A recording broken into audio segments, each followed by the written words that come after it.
Você sabia que em todos os Estados Unidos da América existem milhares de setas enormes e bizarras, a maioria feita de concreto?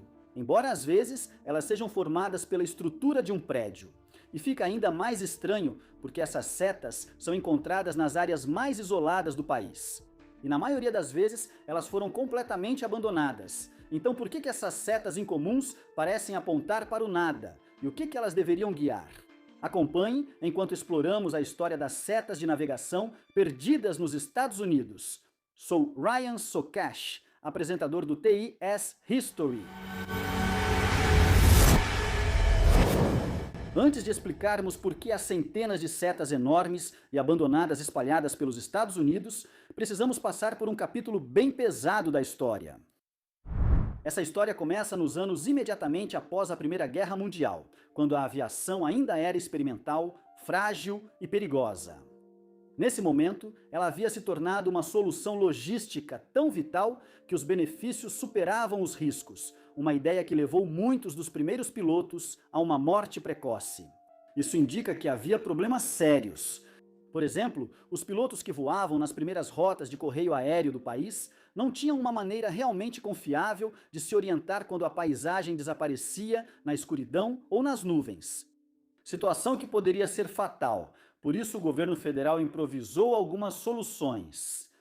Em 1918, o Departamento dos Correios passou a entregar correspondências pelo ar, ciente de que enfrentava um grande problema. O Correio contratou inicialmente moradores locais, geralmente fazendeiros, para acender fogueiras em horários definidos, guiando os pilotos.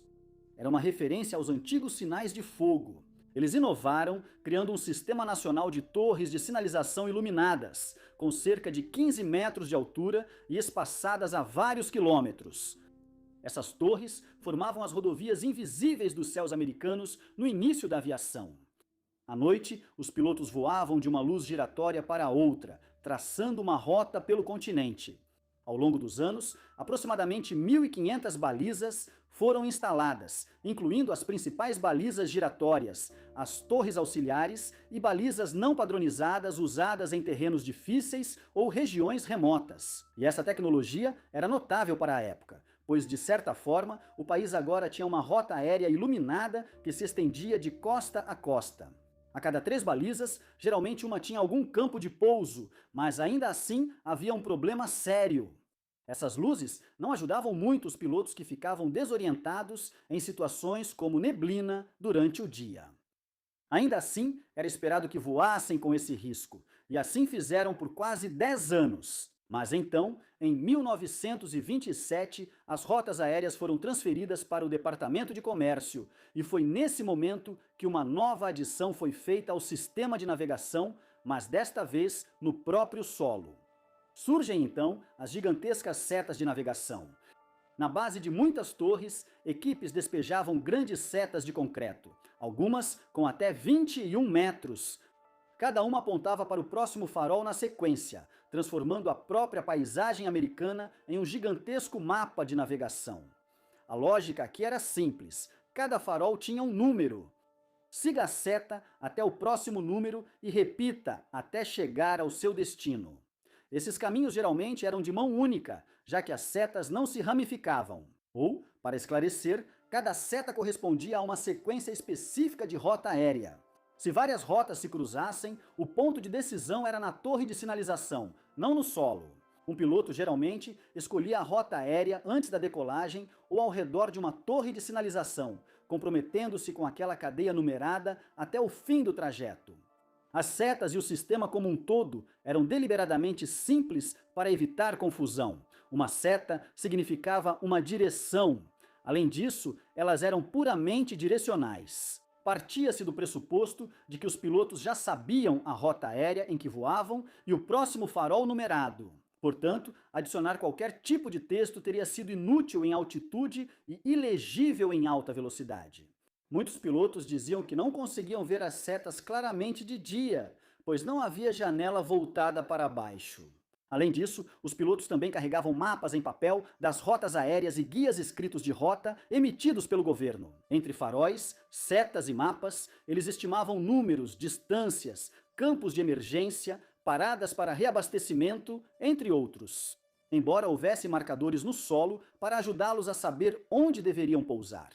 Os próprios campos de pouso dos aeroportos eram sinalizados por símbolos específicos no solo, luzes de contorno ou até mesmo faróis dedicados. Então, para resumir, as setas basicamente transmitiam uma instrução.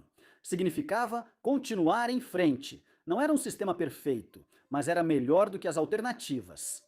Mesmo assim, isso não duraria.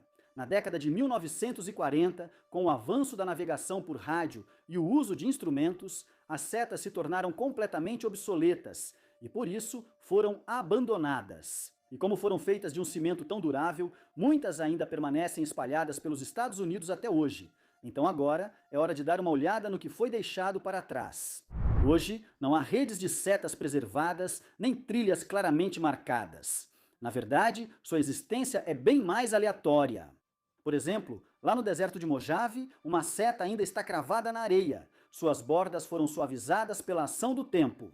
Na Sierra Nevada, outra fica perto do Passo Donner, às vezes enterrada sob a neve, mas às vezes exposta o suficiente para lembrar aos caminhantes que isso já foi parte de um sistema nacional. Na Pensilvânia, ainda existe uma seta de concreto no antigo campo de pouso intermediário do Departamento de Comércio. O contorno da seta é visível no chão, junto com os restos do galpão do gerador que antigamente alimentava a torre do farol acima dela. Nada ao redor realmente sugere aviação hoje em dia, mas a orientação ainda corresponde à da antiga rota aérea Salt Lake Great Falls. Lá em Medicine Bow, Wyoming, os vestígios são ainda mais complexos. Esse local já teve uma seta de concreto, uma torre de baliza e uma estação de rádio. Hoje, a marca da seta permanece próxima ao antigo campo, sinalizando um importante ponto de travessia transcontinental onde pilotos ajustavam a rota nas planícies altas e sob clima instável. Em Delaware Springs, a seta fica próxima a uma fonte de água histórica ao longo da rota aérea El Paso Fort Worth. A área ao redor segue sem desenvolvimento, o que talvez explique por que a seta não foi destruída. Em Lovelock, imagens de satélite mostram claramente o formato inconfundível das setas no deserto fora da cidade. Essas setas antes mostravam aos pilotos a direção do próximo farol na rota aérea ocidental que cruzava áreas remotas do país. Com isso em mente, também devemos reconhecer que, em alguns locais, a preservação foi intencional. Museus, como o Grant Smithland, reconstruíram estações inteiras com os planos originais, recriando não só as setas, mas também o contexto ao redor. Essas reconstruções, talvez melhor do que qualquer outra coisa, realmente ajudam a explicar o sistema de uma forma que os originais sobreviventes talvez não consigam. Então, finalmente, precisamos falar sobre as setas que foram perdidas. Algumas foram enterradas ou perdidas pela erosão, enquanto muitas nas áreas mais densamente povoadas foram demolidas. Veja, lá no leste, a Rota Aérea Federal passava por algumas das paisagens que mudavam mais rapidamente no país. Cidades como Nova York, Boston e Filadélfia já eram densas na década de 1920, o que significa que só aceleraram a partir daí. Com a expansão dos subúrbios, as antigas setas foram removidas. Muitas delas se perderam por causa da prioridade à agricultura e ao transporte nos Estados Unidos. Os campos foram arados ao longo do tempo e as setas removidas, com algumas exceções. Com a chegada da década de 1940, avanços como os sistemas VOR tornaram as setas de concreto obsoletas. Assim, em vez de uma seta física no chão, a estação base transmitia sinais de rádio em todas as direções. A partir daí, o instrumento do piloto indicava exatamente em qual radial ele estava em relação à estação. E é curioso pensar que, de certa forma, os sistemas VOR realmente espelhavam o antigo sistema de setas de uma maneira poética. Assim como as setas de concreto, essas novas estações estavam espalhadas pela paisagem em áreas remotas, em uma ordem previsível, atuando inevitavelmente como uma seta. Então, em termos de conceito, pode-se até dizer que, até o surgimento da navegação por satélite, a seta nunca realmente desapareceu. Mas, se você é um piloto assistindo a isso e tem uma opinião diferente, por favor, fique à vontade para nos contar nos comentários abaixo.